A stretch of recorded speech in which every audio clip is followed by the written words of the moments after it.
नमस्ते दोस्तों। मैं हूं मुकेश, वो इंसान जिसने सच्ची डरावनी कहानियों की तलाश में अपनी जिंदगी दांव पर लगा दी। हाँ, वही मुकेश जो कभी कैमरे के पीछे था, अब उसी कैमरे में कैद हो चुका है। मैं वो हूं जिसने लाल चुनरी वाली चुड़ैल को अपनी आंखों से देखा, उसकी सांस अपने गले पर महसूस की, और आज मैं तुम्हें उसी रात की सच्चाई सुनाने आया हूं। लेकिन सुनो, एक बात कहनी है। तुम लोग न जाने क्यों लाइक और सब्सक्राइब नहीं करते।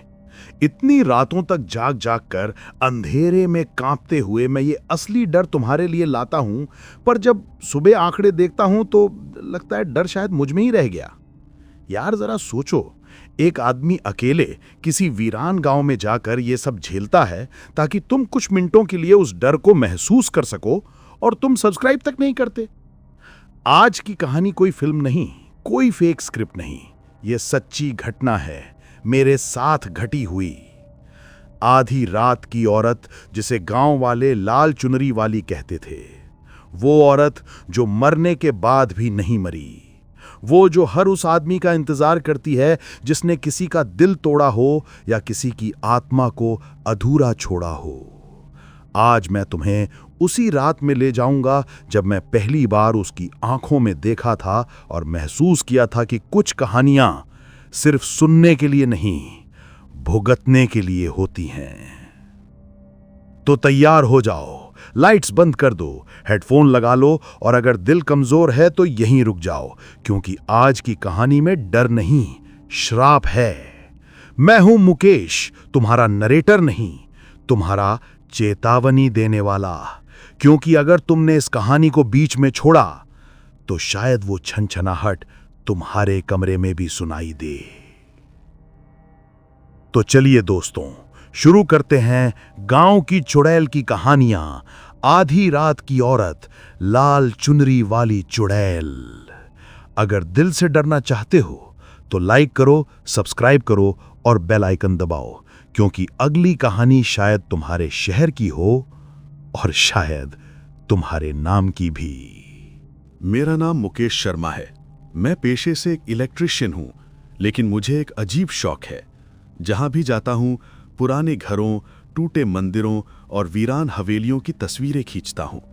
बचपन से ही किसी कारणवश पुराने स्थानों की ओर खिंचाव महसूस करता हूं। शायद इसीलिए लोग मुझे अजीब कहते हैं। मेरी माँ कहती थी कि मुकेश, तू जिन चीज़ों में खिंचता है वो कभी इंसान की नहीं होती। तब मैं हंस देता था, लेकिन अब जब पीछे मुड़कर देखता हूं तो लगता है कि शायद माँ सही कहती थी। ये बात पिछले साल की है। नवंबर का महीना था, ठंडी हवा चल रही थी और दिन छोटे हो गए थे। एक दिन मेरे मोबाइल पर एक कॉल आई। चिलौरी गांव के सरपंच का था। बोले, भाई साहब, यहाँ पंचायत भवन की बिजली बार बार फूक जाती है, कोई आता ही नहीं देखने, रात में अपने आप तारें जल जाती हैं, आप आ जाओ, अच्छा मुआवजा देंगे। मैंने काम देखा तो सोचा 2 दिन का ही तो काम है, चलो थोड़ा घूम भी लिया जाएगा। मुझे क्या पता था वो 2 दिन मेरी जिंदगी की दिशा ही बदल देंगे। बस पकड़कर जब मैं चिलौरी गांव पहुंचा तो शाम का समय था। सूरज आधा पहाड़ी के पीछे छिप गया था और पूरा गांव किसी अजीब खामोशी में डूबा हुआ था। सड़क किनारे कुछ बच्चे खेल रहे थे, पर उनकी आवाजें भी धीमी थीं, जैसे उन्हें ऊंचा बोलने की मनाही हो। चारों तरफ धुएं की हल्की गंध थी, पर कहीं चूल्हे नहीं जल रहे थे। गांव के चौपाल पर एक आदमी बैठा था, झुका हुआ, आंखों में थकान। मैंने पूछा, भाई, पंचायत भवन किधर है? उसने बिना ऊपर देखे बस उंगली से दाएं तरफ इशारा कर दिया। उसकी उंगली कांप रही थी। भवन एकदम जर्जर था, दीवारों पर दरारें और छत पर बेलें उंगी थीं। अंदर घुसते ही सीलन और लोहे की जली गंध आई। मैंने बैग से अपने औजार निकाले और तारे चेक करने लगा। सब कुछ सामान्य लग रहा था, बस एक बात अजीब थी। बिजली के मीटर पर हल्की सी खरोंचें थीं, जैसे किसी ने नाखूनों से रगड़ा हो। मैंने मन में कहा, कोई बच्चा होगा।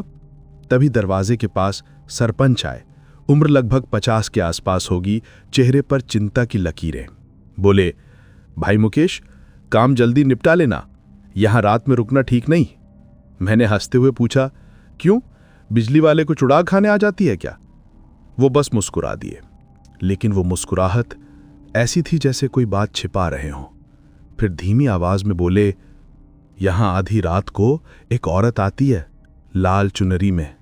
उसे देखने वाला सुबह नहीं उठता। मैंने सोचा ये सब गांव की अंधविश्वासी बातें हैं। मैं शहर में पला बढ़ा हूं, ऐसे किस्सों पर यकीन नहीं करता। मैंने कहा, सरपंच जी आप चिंता मत करो, मैं जल्दी काम निपटा दूंगा। उन्होंने सिर हिलाया और चले गए। रात होने लगी। मैं वायरिंग ठीक करने में मग्न था। बाहर हवा में सूखे पत्ते सरसराने लगे। तभी मैंने अपने मोबाइल से एक फोटो ली, बस यूं ही डॉक्यूमेंटेशन के लिए। फिर काम खत्म कर टेबल पर बैठ गया और फोटो देखने लगा। पर एक फोटो में ठीक मेरे पीछे लाल रंग की हल्की सी परछाई थी, जैसे कोई चुनरी हिल रही हो। मैंने कैमरे का जूम किया पर छवि धुंधली थी। मैंने सोचा शायद लेंस फ्लेयर होगा। अचानक लाइट झिलमिलाई। मैंने सिर उठाया तो छत के पंखे का तार हिल रहा था।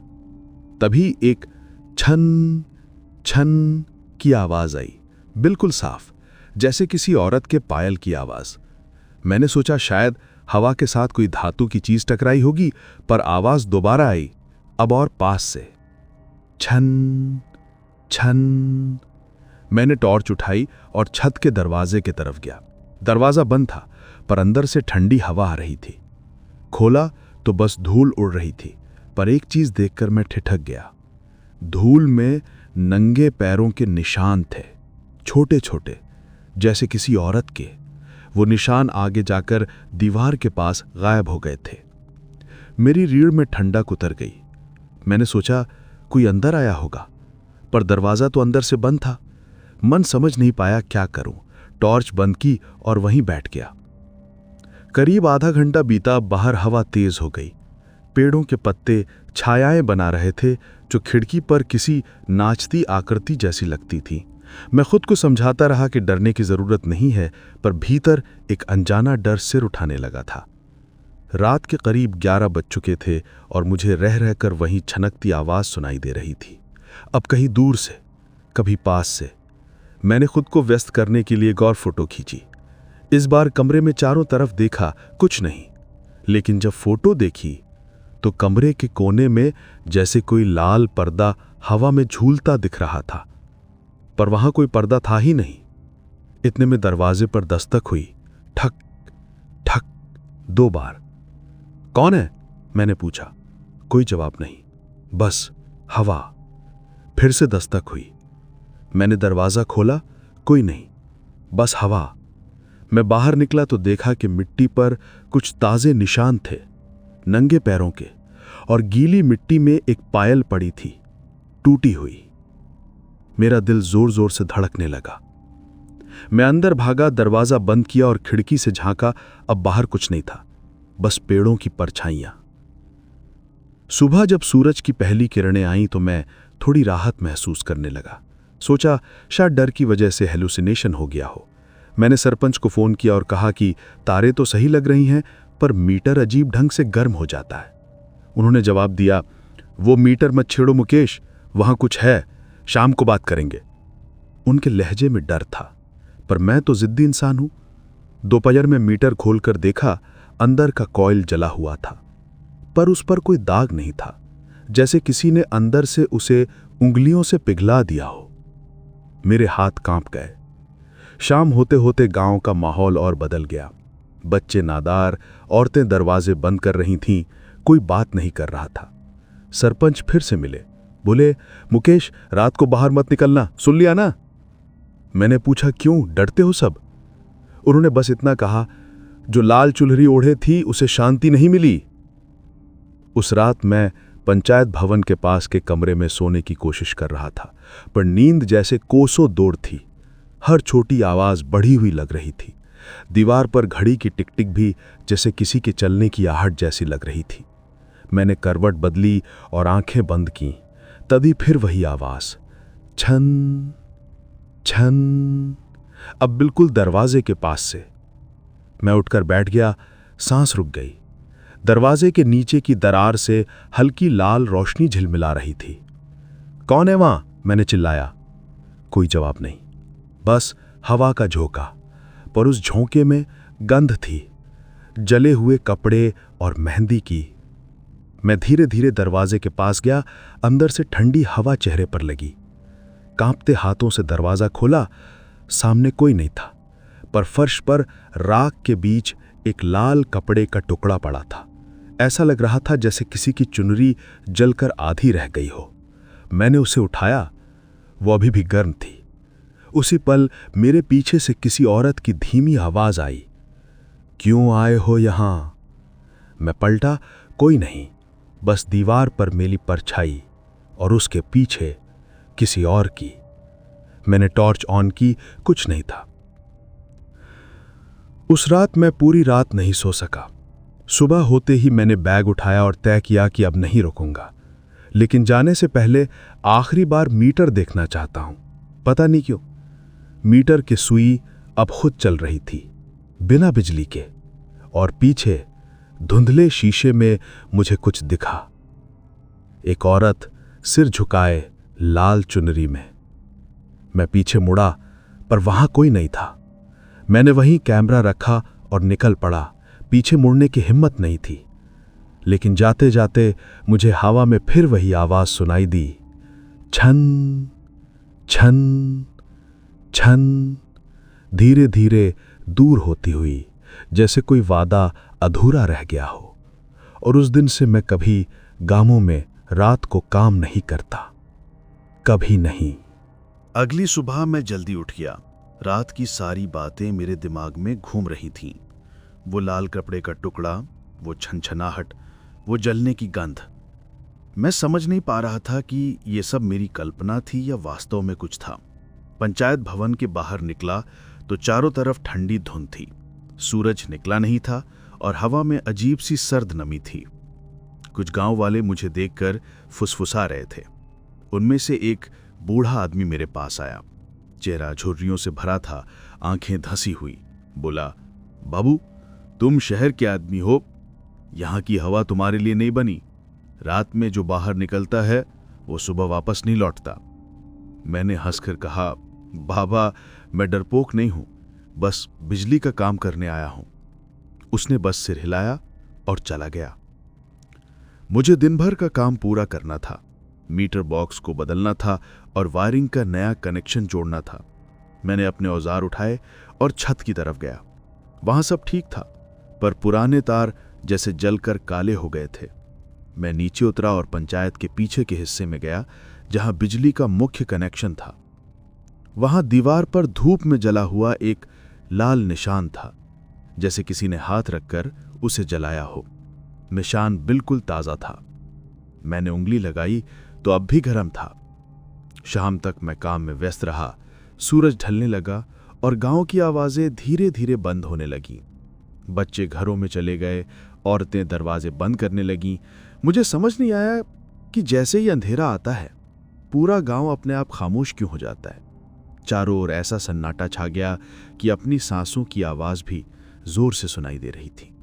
मैंने सोचा शायद लोग अंधविश्वासी हैं, इसलिए रात में कोई बाहर नहीं निकलता। रात के करीब 9 बजे थे। मैं पंचायत भवन में बैठा था, अपने कैमरे की फाइलें चेक कर रहा था। पिछले दिन की तस्वीरों में कुछ अजीब चीजें दिख रही थीं। कुछ फ्रेम में धुएं जैसा लाल धब्बा, कुछ में जैसे किसी औरत की उंगलियों की परछाई। मैंने कैमरा झटके से बंद किया और कहा, बकवास है ये सब। तभी बाहर से एक धीमी दस्तक की आवाज आई, ठक ठक, 2 बार। कौन है? मैंने पूछा। जवाब नहीं मिला। फिर वही दस्तक, इस बार ज्यादा जोर से। मैंने दरवाजा खोला। सामने कोई नहीं था, पर हवा में मेहंदी और राख की मिली जुली गंध थी। उस गंध ने मेरे पूरे शरीर में झुरझुरी दौड़ा दी। मैंने टॉर्च ऑन की, आसपास देखा। खाली आंगन, झूमते पेड़ और मिट्टी पर वही नंगे पैरों के निशान। इस बार निशान कहीं ज्यादा साफ थे और मंदिर की दिशा में जा रहे थे। मेरे अंदर जाने क्यों एक अजीब जिज्ञासा उठी, डर और आकर्षण का मिश्रण। मैं उन निशानों का पीछा करने लगा। हवा ठंडी होती जा रही थी। मंदिर का रास्ता गांव के किनारे था। चारों तरफ सूखे पेड़ और टूटी दीवारें थीं। रास्ते में दूर कहीं से उल्लू की आवाज आई। और वो आवाज उस सन्नाटे को और गहरा बना गई। जब मैं मंदिर के पास पहुंचा तो देखा दरवाजा आधा खुला था। अंदर अंधेरा था, लेकिन टॉर्च की रोशनी में देखा तो दीवारों पर जले हुए दियों के निशान थे। मिट्टी में राख बिखरी हुई थी और किसी ने दीवार पर कुछ उकेरा हुआ था। वो लौटेगी। मैं पीछे मुड़ा पर वहां कोई नहीं था। फिर अचानक हवा का तेज झोंका आया और दरवाजा अपने आप बंद हो गया। धड़ाम। टॉर्च की रोशनी कांपने लगी। मुझे लगा कोई मेरे पीछे खड़ा है। मैं पलटा, बस धुएं का गुबार। लेकिन इस धुएं के बीच मुझे एक क्षण को लाल चुनरी सी लहराती दिखी, बहुत हल्की, जैसे हवा में कोई कपड़ा उड़ रहा हो। मैंने डरते हुए कहा, कौन है वहां? जवाब नहीं मिला। फिर धीरे धीरे उसी धुएं के बीच से छन छन की आवाज आई, पायल की। इस बार इतनी पास कि मेरे कानों में गूंजने लगी। मैंने कांपते हाथों से कैमरा निकाला और रिकॉर्डिंग ऑन कर दी। कैमरे के व्यू फाइंडर में बस अंधेरा था, लेकिन कुछ सेकंड बाद स्क्रीन पर एक आकृति उभरने लगी, धुंधली पर साफ। एक औरत, सिर पर लाल चुनरी, चेहरा झुका हुआ। मैं स्क्रीन देखता रहा और तभी उसने सिर उठाया। उसकी आंखें, वो आंखें इंसानी नहीं थीं, जैसे गहरी काली खाई जिसमें देखते ही गिर जाने का मन करे। मैंने डर से कैमरा नीचे गिरा दिया, आंखें बंद कर लीं और मंत्र जैसा कुछ बड़बड़ाने लगा जो मुझे याद भी नहीं कि कहां से आया था।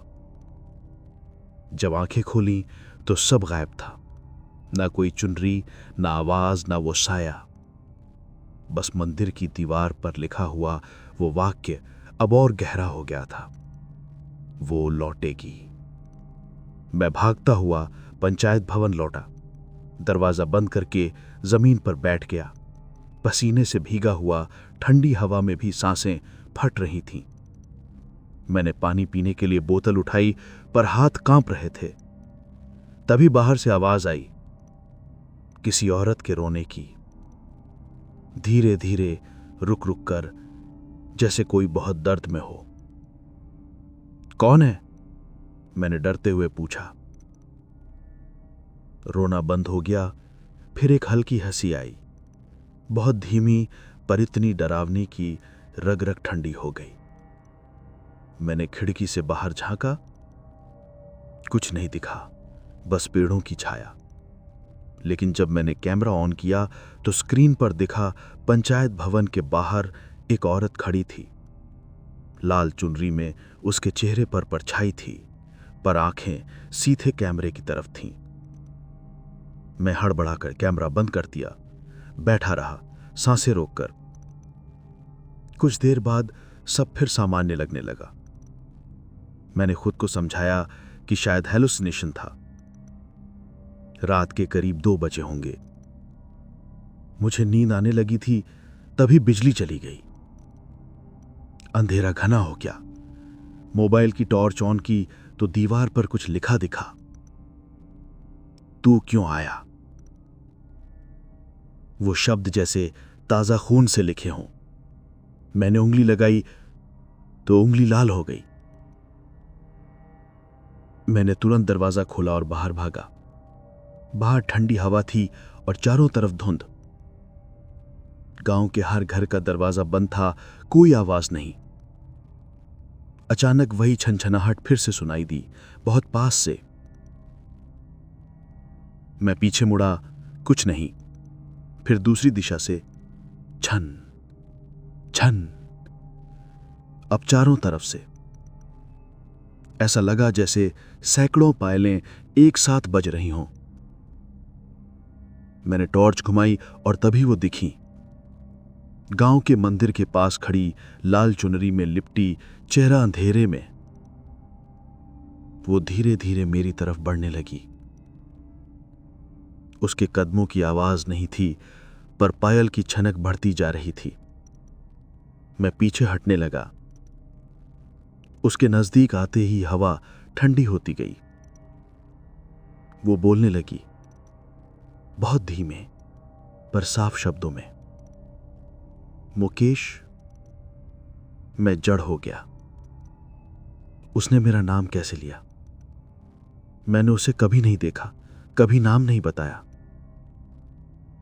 उसने फिर कहा, तू क्यों आया?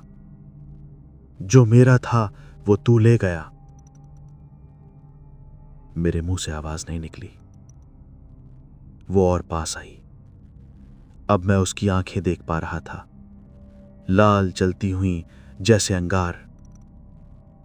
मैं भागा, पीछे देखे बिना। पंचायत भवन तक पहुंचते हुए मेरे पैर कांप रहे थे। अंदर घुसते ही दरवाजा बंद कर दिया और दीवार से टिक गया। बाहर से बस हवा का शोर और छनछनाहट की गूंज आती रही। जितनी देर तक बैठा रहा पता नहीं, शायद सुबह तक। जब आंख खुली, सूरज की किरणें अंदर आ रही थीं। बाहर शांति थी, जैसे कुछ हुआ ना हो। पर जमीन पर मेरे कैमरे की स्क्रीन टूटी हुई थी। मैंने उठाया, कैमरा अब भी रिकॉर्डिंग मोड में था। वीडियो चलाया तो उसमें मैं खुद दिख रहा हूं। रात में मंदिर की ओर जा रहा हूं, लेकिन मेरे पीछे लाल चुनरी वाली औरत चल रही है। वो रुकती है, कैमरे की तरफ देखती है, मुस्कुराती है और वीडियो काला हो जाता है। मैंने कैमरा बंद कर दिया और बैठ गया। मेरे दिमाग में एक ही सवाल घूम रहा था, वो मेरा नाम कैसे जानती थी? उस दिन से जब भी हवा चलती है, मुझे वही छनक सुनाई देती है। छन छन, कभी धीमी, कभी तेज, पर हमेशा आधी रात को। जब उस रात की घटना के बाद मैं जागा तो शरीर टूट चुका था और दिमाग जैसे सुन पड़ गया था। बाहर दिन निकल चुका था, लेकिन अजीब बात यह थी कि गांव में फिर वही सन्नाटा था जो मुझे पहली रात मिला था। ना किसी बच्चे की आवाज, ना किसी चूल्हे का धुआं, बस हवा में बेमकसद उड़ती धूल। मैं पंचायत भवन के बाहर निकला तो सरपंच मिल गए। चेहरा उतरा हुआ था, आंखें नींद से नहीं बल्कि डर से लाल थी। मैंने कहा, सरपंच जी, मुझे यहां से जाना है, लेकिन एक बात जाननी है। वो औरत कौन है? वो मेरा नाम कैसे जानती है? सरपंच ने कुछ नहीं कहा, बस बोला, तू चला जा मुकेश, देर कर दी तो तेरे साथ वही होगा जो बाकी लोगों के साथ हुआ। मैंने कहा, बाकी लोगों के साथ क्या हुआ? उन्होंने बस गर्दन झुका ली और मंदिर की दिशा में देखने लगे। मैं वहीं खड़ा रहा, जवाब की प्रतीक्षा में, पर उन्होंने सिर झटक कर कहा, उसका नाम मत लेना। फिर अचानक जैसे किसी डर ने उन्हें जकड़ लिया और वो वापस अपने घर की ओर भाग गए। उस दिन मैंने काम करने की कोशिश की, पर मन में एक ही सवाल घूम रहा था, वो औरत कौन थी जो मेरा नाम जानती थी और वो कह रही थी कि जो मेरा था वो तू ले गया? क्या मतलब था इसका? दोपहर के वक्त मैंने तय किया कि मैं किसी से सीधे पूछूंगा। गांव के बीच में एक पुराना बरगद का पेड़ था, जिसके नीचे एक बूढ़ी औरत रोज बैठी रहती थी। उसका नाम था सुखमनी। लोगों ने बताया था कि वो गांव की सबसे पुरानी निवासी है और सब जानती है। मैं उसके पास गया। उसने मेरी तरफ देखा और बोली, तू वही है ना जो पंचायत भवन में ठहरा है? मैंने सिर हिलाया। क्या तूने उसे देख लिया? उसकी आवाज भारी और धीमी थी, जैसे भीतर से निकल रही हो। मैंने कहा, हां देखा, पर मैं समझ नहीं पा रहा कि वो है कौन। सुखमनी ने अपनी झुर्रियों भरी उंगलियों से मिट्टी में कुछ लकीरें खींची और बोली, उसका नाम ललिता था। ललिता? ये नाम सुनते ही मेरे कानों में जैसे कोई गूंज उठी। मैंने पूछा, कौन थी वो? सुखमनी की आंखें दूर कहीं खो गईं। उसने कहना शुरू किया, बहुत साल पहले जब मैं जवान थी, ये गांव उतना वीरान नहीं था। यहां शादी ब्याह मेलों का शोर होता था। उसी गांव की एक लड़की थी ललिता, सुंदर, भोली और सबकी चहेती। उसकी शादी पास के गांव के एक आदमी से तय हुई थी। कहते हैं ललिता उस आदमी से बहुत प्यार करती थी। शादी के दिन उसने लाल चुनरी पहनी थी, रेशमी, हल्की पर चमकदार। सब लोग कहते थे वो दुल्हन नहीं, देवी लग रही थी। मगर उसी रात कुछ ऐसा हुआ जिसने सब खत्म कर दिया। दुल्हा आया ही नहीं, बारात लौटी नहीं। गांव वालों ने कहा कि उस आदमी ने धोखा दिया। ललिता ने घंटों तक इंतजार किया। फिर किसी ने उसे आखिरी बार मंदिर के पीछे देखा था, जब वो अपनी लाल चुनरी में आग लगाए बैठी थी। सुखमनी की आंखों में आंसू थे। वो जलती रही और किसी ने उसे रोका नहीं। सुबह बस राख मिली और उस राख में एक पायल।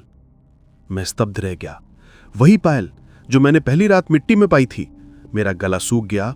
मैंने धीरे से पूछा, लेकिन वो अब क्यों आती है? सुखमनी बोली, क्योंकि वो मर नहीं पाई। वो इंतजार में है हर उस आदमी का जो उसकी तरह धोखेबाज है, या जो उसे याद दिलाता है उस आदमी की। और वो लाल चुनरी। सुखमनी चुप हो गई, फिर फुसफुसाई, वो चुनरी उस रात की आग से नहीं जली, वो शराब बन गई। मैंने सिर झुका लिया। मेरे मन में सिहरन दौड़ गई। सुखमनी ने कहा, तू चला जा मुकेश, आज की रात पूर्णिमा है। उस रात वो सबसे ज्यादा तकड़ी होती है। अगर तू यहीं रहा तो। उसने वाक्य अधूरा छोड़ दिया। मैं उठ गया, पर मेरे पैर भारी थे। मैं जानता था कि अब जाऊंगा नहीं। मेरे अंदर किसी अनदेखे खिंचाव ने जड़ें जमा ली थीं। शाम को जब गांव फिर से खामोश हुआ, मैंने कैमरा उठाया और उस मंदिर की ओर निकल पड़ा जहां ललिता की मौत हुई थी। रास्ते में हवा बहुत ठंडी थी और पत्ते ऐसे उड़ रहे थे जैसे कोई अदृश्य हाथ उन्हें हिला रहा हो। मंदिर पहुंचकर देखा तो दरवाजा अपने आप खुला। अंदर घुप अंधेरा। दीवारों पर अब भी वही निशान थे, जले हुए हाथों के। मैंने टॉर्च की रोशनी डाली तो एक कोने में कुछ चमक उठा। पास जाकर देखा, एक पुराना बक्सा था, आधा जला हुआ। उसके अंदर एक छोटी सी डायरी थी। मैंने उठाई। पन्ने पीले और जलन से टूटे हुए थे। पहला पन्ना पढ़ा, आज मेरी शादी है, मैं बहुत खुश हूं। दूसरे पर लिखा, वो नहीं आया। तीसरे पर लिखा था, मैं अब थक गई हूं, शायद आज रात मुझे शांति मिले। और आखिरी पन्ने पर बस एक पंक्ति थी, वो आएगा आधी रात को और मैं उसे पहचान लूंगी। मेरे हाथ कांप गए। मैं धीरे धीरे मंदिर के बाहर निकला, लेकिन जैसे ही दरवाजे से बाहर कदम रखा, पीछे से वही छनछनाहट सुनाई दी, धीरे धीरे मगर पास आती हुई, जैसे सैकड़ों पायल एक साथ नाच रही हों। मैंने पलट कर देखा तो मंदिर के अंदर हल्की लाल रोशनी फैल रही थी। मेरे दिल की धड़कन तेज हो गई। मैंने भागने की कोशिश की, पर पैरों ने साथ नहीं दिया। रोशनी और तेज हुई और उसी में से एक परछाई निकली। वो थी, वो लाल चुनरी में लिपटी हुई, चेहरा आधा राख से ढका हुआ। वो धीरे धीरे मेरी तरफ बढ़ी। उसकी चाल इंसानी नहीं थी, जैसे वो हवा में तैर रही हो।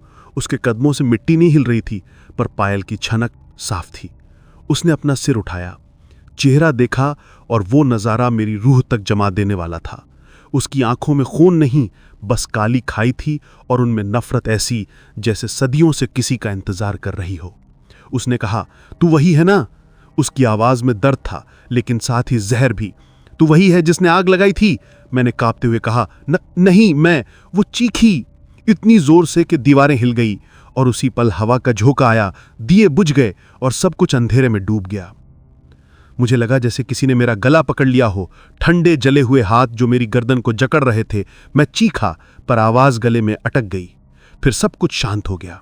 आंखें खोली तो मैं मंदिर के बाहर पड़ा था, मुंह में मिट्टी और गंध वही जले हुए कपड़ों की। कैमरा मेरे पास पड़ा था, अब भी चालू था।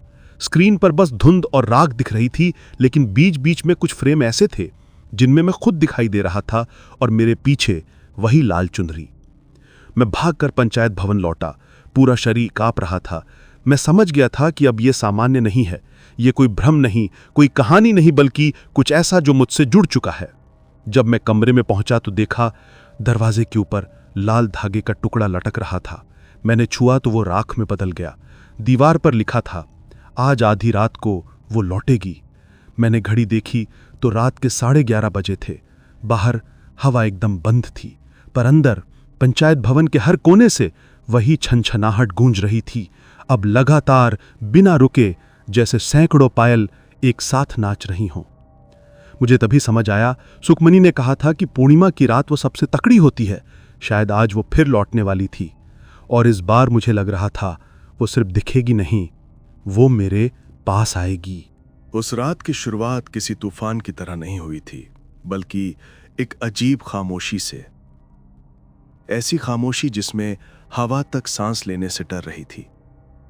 मैं पंचायत भवन के अंदर था, दरवाजा बंद, लेकिन बाहर से आती छनछनाहट ने दीवारों को भी सिहरन में डाल दिया था। घड़ी की सुइयां जैसे वहीं थम गई थीं। रात के 12 बजने में 5 मिनट बाकी थे।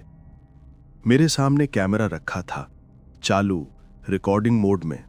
मैं जानता था कि आज जो भी होगा मुझे देखना है, उसे कैद करना है, शायद सबूत के तौर पर, शायद अपनी आखिरी कहानी के तौर पर। बाहर की हवा अचानक थम गई और उसी पल एक अजीब सी गर्मी कमरे में फैलने लगी, जैसे किसी ने बंद कमरे में धूप जला दी हो। मैं उठा, दरवाजे की ओर देखा और वही पुरानी गंध फिर से आई, जले कपड़ों, मेहंदी और राख की। फिर वो आवाज आई, धीमी लेकिन इतनी साफ जैसे कोई मेरे ठीक पीछे खड़ा हो। मुकेश। मैं जड़ हो गया। आवाज इतनी पास थी कि मेरी गर्दन पर किसी की सांस महसूस हुई। मैंने धीरे धीरे पीछे मुड़कर देखा। कोई नहीं, बस खिड़की का पर्दा हिल रहा था, लेकिन हवा तो बंद थी। मैंने कैमरे का व्यू फाइंडर उठाया, लेंस खिड़की की तरफ किया और वहां वो थी, वही लाल चुनरी वाली, दूर पंचायत भवन के बाहर, ठीक उस पुराने पीपल के पेड़ के नीचे खड़ी। चुनरी हल्की हवा में लहरा रही थी, पर हवा नहीं थी। उसकी आंखें मेरे कैमरे की सीध में थीं, जैसे वो मुझे देख रही हो। मैंने धीरे से कहा, कौन हो तुम? जवाब में सिर्फ एक लंबी दर्द भरी कराह आई। फिर वो चलने लगी, धीरे धीरे, बिना जमीन छुए। उसके कदमों से मिट्टी नहीं हिल रही थी, मगर पायल की छनक हर कदम के साथ गूंज रही थी, जैसे किसी ने लोहे की चेन को घसीटा हो। वो जैसे जैसे पास आ रही थी, कैमरे की स्क्रीन छिलमिलाने लगी। मैं पीछे हटता गया, लेकिन उसके हर कदम के साथ कमरा और ठंडा होता गया। लाइट अपने आप बुझने लगी। आखिरी बल्ब छपकते हुए बुझा और कमरे में अंधेरा छा गया। मैंने टॉर्च ऑन की तो वो अब दरवाजे के पास थी, बस एक परछाई, पर इतनी गहरी कि लगता था जैसे अंधेरा खुद उसमें से निकल रहा है। उसका चेहरा अब साफ दिखा, आधा जला हुआ, आधा काला धुआं। आंखें लाल नहीं, बल्कि राख के नीचे जलते कोयले जैसी। मैंने कांपते हुए कहा, तुम क्या चाहती हो? वो मुस्कुराई। वो मुस्कान ऐसी थी जैसे कोई इंसान नहीं, बल्कि कोई टूटी आत्मा हंस रही हो। उसने कहा, तू जानता है मैं कौन हूं, मुकेश। उसकी आवाज में कोई प्रतिध्वनि नहीं थी, फिर भी कमरे की हर दीवार से गूंज रही थी। मैं चिल्लाया, मैंने कुछ नहीं किया। उसने सिर झुकाया, धीरे धीरे बोली, पर जो मेरा था तू ले गया। और तभी उसने अपना हाथ उठाया, वो हाथ जो पूरी तरह जला हुआ था, मगर उस पर पायल की चमक अब भी थी। मेरे कानों में एक तीखी सी आवाज गूंजी, जैसे 100 दिए एक साथ बुझ गए हों। मैं पीछे गिर पड़ा, आंखें बंद की, पर उसके कदमों की आवाज पास आती रही, छन छन छन। अब वो मेरे ठीक सामने थी। मुझे उसकी सांस की सड़ी गंध महसूस हो रही थी। मैंने धीरे से आंखें खोली। वो झुकी हुई थी, इतना पास कि उसकी राख भरी चुनरी मेरे चेहरे को छू रही थी। उसने फुसफुसाया, तेरी आंख में उसी का चेहरा है। मैं कुछ कहने ही वाला था कि उसने अपना ठंडा हाथ मेरे सीने पर रखा। ऐसा लगा जैसे किसी ने बर्फ का पत्थर धंसा दिया हो। मेरी सांसें रुकने लगीं। मैं कांपता हुआ पीछे हटने की कोशिश करने लगा, मगर शरीर सुन्न पड़ गया था। उसने कहा, अब तू समझेगा आग कैसी होती है। अचानक कमरा भर गया राख से, जैसे किसी ने हवा में राख का तूफान छोड़ दिया हो। आंखें खोलना मुश्किल था। मैं सिर्फ उसकी आवाज सुन पा रहा था, हर धोखेबाज इसी आग में जलेगा। मैंने किसी तरह कैमरा उठाया, लेंस उसी दिशा में घुमाया और रिकॉर्डिंग शुरू की। कैमरे के स्क्रीन पर अब कुछ साफ नहीं दिख रहा था, बस धुएं के बीच वो लाल रंग की परछाएं घूम रही थी। फिर अचानक स्क्रीन पर मैं खुद दिखा, पर मैं तो कैमरा पकड़े हो था। मतलब कैमरे में जो दिख रहा था वो भविष्य था या कुछ और। उस स्क्रीन में मैं आग में घिरा हुआ था और वो औरत मेरे पीछे खड़ी थी, उसकी मुस्कान स्थिर, आंखें जलती हुई। मैंने कैमरा नीचे गिरा दिया और दरवाजा खोलकर बाहर भागा। बाहर रात बिल्कुल सफेद थी। पूर्णिमा की चांदनी में गांव ऐसे लग रहा था जैसे राख से बना हो। हर घर बंद, हर खिड़की पर सन्नाटा। मंदिर की दिशा से वही छनछनाहट फिर से आई, अब साफ और तेज। मैं चीखा, तू मुझसे क्या चाहती है? और उत्तर में हवा का झोंका आया, जिसमें राख और लाल कपड़े के टुकड़े उड़ते हुए मेरे चेहरे से टकराए। जब वो टुकड़ा मेरे हाथ में आया तो उसने जलना शुरू कर दिया, सचमुच जलना, बिना आग के। मैं उसे फेंक नहीं पा रहा था, हाथ चिपक गया था। और तभी मंदिर की ओर से वही आवाज आई, मुझे पूरा कर। मुझे लगा मैं सपना देख रहा हूं, मगर दर्द असली था। हाथ की त्वचा जल रही थी। मैं भागते हुए मंदिर पहुंचा। वहां कोई दिए नहीं थे, कोई धूप नहीं, बस राख और जली हुई लकड़ियां। लेकिन बीच में कुछ था, एक अध जली लाल चुनरी जो जमीन पर खुद ब खुद हिल रही थी। मैं रुक गया, सांसें टूट रही थीं। वो चुनरी जैसे जिंदा थी। उसमें से धीरे धीरे वही परछाई उठी। इस बार उसकी आकृति स्पष्ट थी। वो सीधी खड़ी थी, चेहरा अब साफ दिख रहा था। आंखों के कोने से राख टपक रही थी, होंठों पर मुस्कान जो नफरत से भरी थी। उसने हाथ उठाया और कहा, मेरी अधूरी आग तू पूरी करेगा। मैं चिल्लाया, मैंने तेरा कुछ नहीं लिया। उसने हंसते हुए कहा, तेरे भीतर वही चेहरा है जिसने मुझे जलाया। और तभी मुझे अपनी गर्दन पर किसी का हाथ महसूस हुआ, ठंडा मगर इतना भारी कि सांस रुक गई। मैं गिर पड़ा। जमीन ठंडी थी पर उसके ऊपर राख थी, और उस राख के बीच अब भी उस औरत की पायल पड़ी थी। मैं किसी तरह उठने की कोशिश की, मगर पैरों में ताकत नहीं थी। मैंने कैमरा उठाया और लेंस उसके चेहरे पर किया। इस बार स्क्रीन पर जो दिखा वो मैं कभी नहीं भूल सकता। कैमरे की स्क्रीन पर मैं खुद दिखाई दे रहा था, मगर पीछे वही लाल चुनरी वाली औरत मेरे कंधे पर हाथ रखे खड़ी थी। मैंने कैमरा नीचे किया, पीछे देखा तो वो सचमुच वहां थी। उसने कहा, अब तो मेरा है। और उसी पल पूरी दुनिया जैसे बुझ गई। मेरे आसपास सब कुछ काला हो गया, बस लाल रोशनी रह गई। वो चुनरी अब मेरे चारों ओर घूम रही थी। मेरी गर्दन, मेरे हाथ, मेरे चेहरे को लपेट रही थी। सांस घुटने लगी। मैंने आंखें बंद कर लीं। जब दोबारा आंखें खोली तो मैं मंदिर के सामने पड़ा था। सुबह हो चुकी थी। सूरज की पहली किरणें सामने पड़ी राख पर चमक रही थीं। मेरा कैमरा वहीं पड़ा था, रिकॉर्डिंग मोड में। मैंने उसे उठाया। स्क्रीन पर झिलमिलाहट थी। जब वीडियो देखा तो उसमें मैं खुद दिखा, मंदिर के अंदर अकेला, और पीछे वो लाल चुनरी वाली औरत। लेकिन सबसे भयानक बात यह थी कि जब उसने मुझे छुआ, उसके बाद कैमरे की स्क्रीन पर सिर्फ धुआं नहीं, बल्कि मेरे चेहरे पर वही आग की झलक थी, जैसे मैं जलने लगा हूं, लेकिन असल में नहीं। मुझे याद नहीं कि मैं वहां से कैसे लौटा। बस इतना याद है कि जब गांव के रास्ते से निकला तो सब कुछ शांत था। पर जैसे ही मैंने कदम बाहर रखा, पीछे से वही आवाज आई, बहुत पास, बहुत स्पष्ट, अभी अधूरा है। मैंने पीछे नहीं देखा, बस भागता गया। लेकिन आज भी जब रात को आंखें बंद करता हूं तो वही आवाज आती है, छन छन छन। और कभी कभी जब कमरे की लाइट झपकती है तो दीवार पर एक लाल छाया हिलती दिखती है, जैसे कोई इंतजार कर रहा हो कि मैं पलट कर देखूं। मुझे आज भी वो सुबह याद है जब मैं आंखें खोल पाया था। शरीर थका हुआ, कपड़े राख से सने हुए, और मन इतना खाली जैसे कोई अंदर से सब कुछ निकाल कर चला गया हो। मैं मंदिर के बाहर पड़ा था, वही जगह जहां पिछली रात मैंने लाल चुनरी वाली को देखा था। धूप हल्की थी, पर हवा में अब भी जलने की गंध थी। आसमान धुंधला लग रहा था, जैसे किसी ने उसकी चमक छीन ली हो। मैं उठा, लड़खड़ाते हुए पंचायत भवन की तरफ चला गया। रास्ते में देखा, गांव अब पहले से भी ज्यादा सूना था।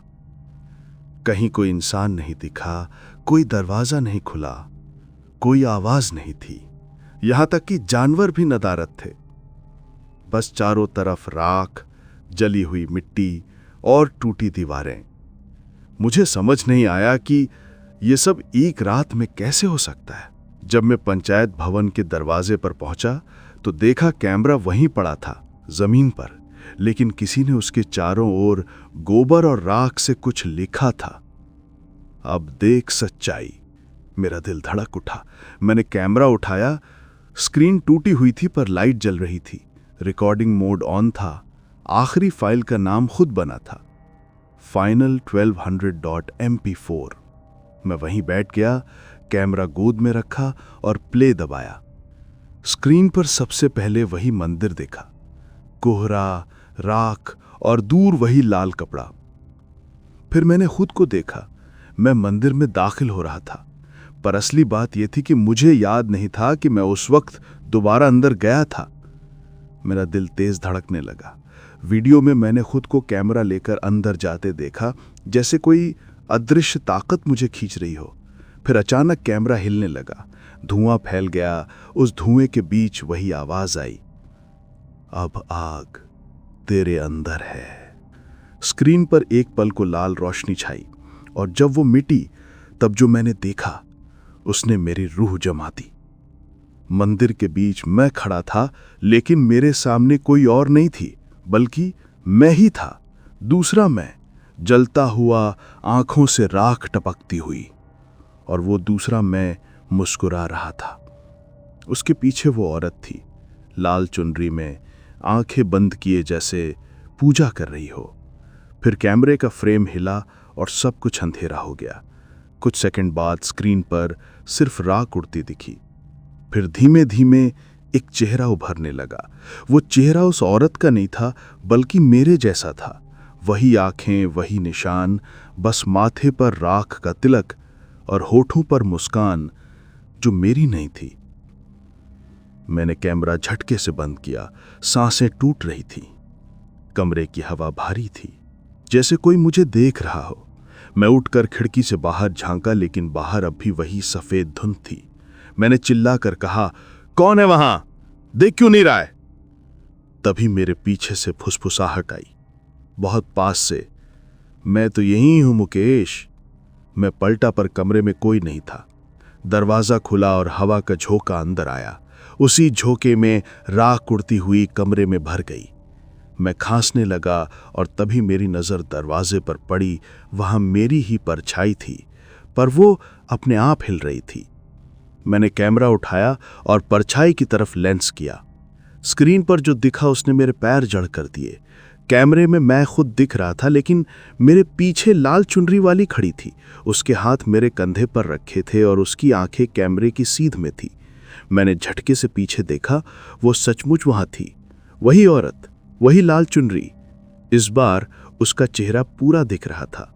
अब आधा जला नहीं था, बल्कि पूरा। और वो मुस्कुरा रही थी, पर उसकी मुस्कान में कोई गर्माहट नहीं थी, बस ठंडी नफरत। उसने धीरे से कहा, देख, अब तू मेरे से अलग नहीं है। और जैसे ही उसने ये कहा, हवा पूरी तरह थम गई। चारों तरफ शांति छा गई। अचानक कैमरे की स्क्रीन अपने आप ऑन हुई और रिकॉर्डिंग फिर से शुरू हो गई। अब कैमरे में वही दिखा जो मेरे सामने हो रहा था, मैं और वो औरत। लेकिन एक फर्क था, कैमरे में मैं गायब था, सिर्फ वो थी। वो धीरे धीरे पास आई, मेरी आंखों में देखा और बोली, तू मेरा अधूरा हिस्सा है। उसने अपना हाथ मेरे सीने पर रखा और एक पल में ऐसा लगा जैसे किसी ने मेरा दिल निचोड़ लिया हो। मैं गिरने से पहले बस इतना देखा कि कैमरे की स्क्रीन पर मेरा चेहरा दिखाई दिया, लेकिन आंखें अब मेरी नहीं थीं, उसकी थीं। मुझे होश आया तो मैं अपने ही कमरे में था। कैमरा पास पड़ा था, अब बंद। बाहर सुबह हो चुकी थी। गांव गायब था, सचमुच गायब। न कोई घर, न कोई पेड़, बस मिट्टी और धुंध। मैं उठकर चारों तरफ देखने लगा, पर जहां कभी पंचायत भवन था, वहां अब राख का ढेर था। मैं भागकर वहां पहुंचा, राख में खोदने लगा। अंदर से वही पायल मिली, टूटी हुई। मैंने उठाई और उस पल पायल ने अपने आप छनक दी। मैं पीछे हट गया। अब मेरी सांसें तेज थीं, आंखों में आंसू, मैंने चिल्लाकर कहा, तुम मुझसे क्या चाहती है? और हवा ने जवाब दिया, शांति। मैंने कैमरा उठाया, चालू किया और रिकॉर्डिंग ऑन की। स्क्रीन पर कुछ नहीं था, बस सफेद रोशनी। फिर अचानक स्क्रीन काली हो गई और एक लाइन उभरी, जो देखेगा वो बनेगा। और तभी स्क्रीन पर मेरा ही चेहरा दिखा, मगर पीछे लाल चुनरी हवा में उड़ रही थी। कैमरे की बैटरी खत्म होने लगी, लेकिन रिकॉर्डिंग खुद ब खुद जारी थी। मैंने कैमरा नीचे रखा और पीछे देखा, दरवाजे के बाहर वही परछाई थी। धीरे धीरे दरवाजे की दरार से लाल रोशनी अंदर आने लगी। मैंने कहा, नहीं, अब नहीं। पर दरवाजा खुद खुल गया। कमरे की हर चीज हिलने लगी, दीवारें, खिड़कियां, यहां तक कि जमीन भी कांपने लगी। मैं भागने लगा, लेकिन जैसे कोई अदृश्य दीवार मुझे रोक रही हो। उस पल हवा में राख का तूफान उठा और उसके बीच में उसे फिर देख पाया। वो लाल चुनरी में मंदिर के सामने खड़ी, आंखें बंद किए कुछ बुदबुदा रही थी। मैं चिल्लाया, रुक जा! उसने आंखें खोली। अब उनमें कोई चेहरा नहीं था, बस खालीपन। उसने कहा, अब तू मैं है। और फिर सब काला हो गया। जब दोबारा आंखें खुली तो मैं फिर वहीं था, पंचायत भवन के खंडहर में। कैमरा मेरे सामने पड़ा था और इस बार उस पर लाइट जल नहीं रही थी, पर अंदर से क्लिक की आवाज आई, जैसे किसी ने अपने आप रिकॉर्डिंग चालू की हो। मैंने उठाकर देखा, स्क्रीन पर मेरा ही चेहरा था, लेकिन इस बार मैं मुस्कुरा रहा था। वो मुस्कान मेरी नहीं थी, उसकी थी। मैंने झटके से कैमरा फेंक दिया, लेकिन वो अपने आप घूमकर मेरी ओर देखता रहा। स्क्रीन पर लिखा था, अब तू मेरी कहानी है। आज कई महीने बीत गए हैं। मैं शहर लौट आया हूं। लोग कहते हैं मुकेश पागल हो गया है। मैं किसी को कुछ नहीं बताता। हर रात सोने की कोशिश करता हूं, पर जैसे ही आंखें बंद होती हैं, वो आवाज आती है, छन छन छन। और कभी कभी कमरे की दीवार पर एक लाल परछाई उभरती है। मैं कोशिश करता हूं कि न देखूं, पर जब भी नजर जाती है, वो मुस्कुराती है। मैं समझ गया हूं, श्राप खत्म नहीं हुआ। शायद अब मैं ही वो हूं। शायद अब मैं ही उस चुड़ैल की कहानी का हिस्सा बन गया हूं। कहते हैं कुछ कैमरे ऐसी चीजें कैद कर लेते हैं जो इंसान की आंखें नहीं देख सकती। मेरा कैमरा भी मेरे पास है, लेकिन मैं कसम खा चुका हूं कि उसे कभी ऑन नहीं करूंगा, क्योंकि मुझे पता है अगर मैंने फिर से रिकॉर्ड दबाया तो स्क्रीन पर मेरा चेहरा नहीं होगा, बल्कि वो होगी वही लाल चुनरी वाली, राख की गंध में लिपटी आधी रात की औरत। और हां, अगर कभी तुम्हारे घर में रात के 12 बजे लाइट झिलमिलाने लगे और कहीं से पायल की आवाज आए, तो पीछे मत देखना, क्योंकि शायद मैं ही हूं। तो दोस्तों, ये थी गांव की चुड़ैल की कहानी, आधी रात की औरत। वो औरत जो मरने के बाद भी शांति नहीं पा सकी। कहते हैं जिसने भी उसकी आंखों में देखा, वो कभी पहले जैसा नहीं रहा। अगर इस कहानी ने तुम्हारे दिल की धड़कन थोड़ी भी तेज की हो, तो लाइक करो, कमेंट में घोस्ट का इमोजी डालो और चैनल को सब्सक्राइब जरूर करो, क्योंकि अगली बार शायद मैं किसी और गांव जाऊं और वहां जो देखूं वो तुमसे छिपा ना सकूं। याद रखना, रात को जब सब सो जाएं और कहीं से छन छन की आवाज आए, तो पीछे मत देखना, शायद वो फिर लौट आई हो।